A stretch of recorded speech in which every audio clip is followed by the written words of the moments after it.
Redmi 100 KCD တကယ်ထွက်လာတော့မယ်ဆိုတာအလုံးတိကျပြီးလောက်ပြီလို့တော့ထင်တယ်ဒီဖုန်းကိုတရုတ်နိုင်ငံရှမ်းမြို့မှာနှစ်စဉ်ကျင်းပနေကြ China Joy အဲ့တော့မှားကောမှားနိုင်မယ်အဲ့နီးပညာပြပွဲမှာဒါဒီဇိုင်းကလာပညာနေထားကိုရှိုးပြသွားတယ်တေဝင်ချပြခဲ့တာမျိုးမဟုတ်ဘဲနဲ့သူကဒီဇိုင်းကလာပညာနေထားလောက်လေးတီးယုံလောက်လေးတင်ပြခဲ့တာ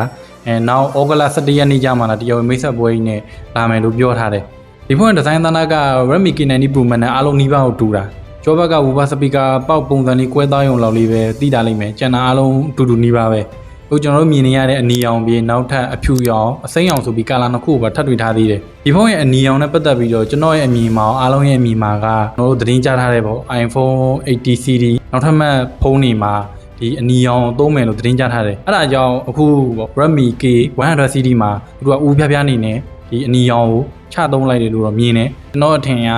သူတို့ကဒီ marketing strategy ကလူများရဲ့အာရုံစူးစိုက်မှုကိုရစေဖို့အတွက်ဒီကာလာကိုတုံးလိုက်တယ်လို့တော့မြင်တယ်တကယ်လဲဟုတ်ကောင်းဟုတ်နိုင်တယ်ရှေ့မှာ Xiaomi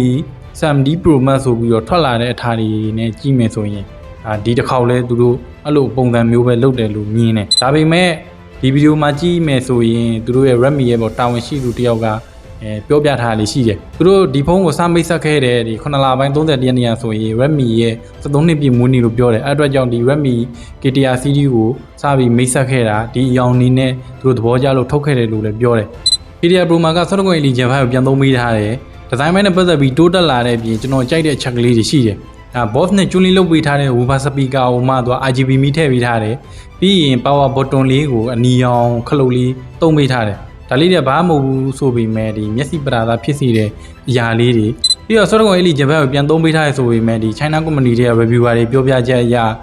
Snapdragon 8 Gen 5ကိုရတဲ့ပို့ပြီးတော့အဆင့်မြင့်တင်ထားတယ်လို့ဆိုတယ်။ဘယ်နေရာလေးမှာလဲဆိုရင်ဒီ Healing Control ဘိုင်းပိုကောင်းလာမယ်ပြီးရင်ဒီ FPS stability တော်တော်ကောင်းလာတယ်။အဲ့ဒီအချက်တွေမှာပိုသိတာတယ်လို့ဆိုကြတယ်။တခြားရေးကြီးတဲ့ specification တွေကိုတော့မသိရသေးဘူး။တကယ်လို့ဩဂုတ်လ17ရက်နေ့ဒီသူတို့ရဲ့မိတ်ဆက်ပွဲပြီးရတဲ့ခါမျိုးကြရင်ကျွန်တော် breakdown video လေးကိုတခြားလုပ်ပြီးတင်ပေးသွားမယ်။ကျွန်တော်တော့ကိုမီပါနောက်ဗီဒီယိုမှာပြန်တွေ့ကြတာပေါ့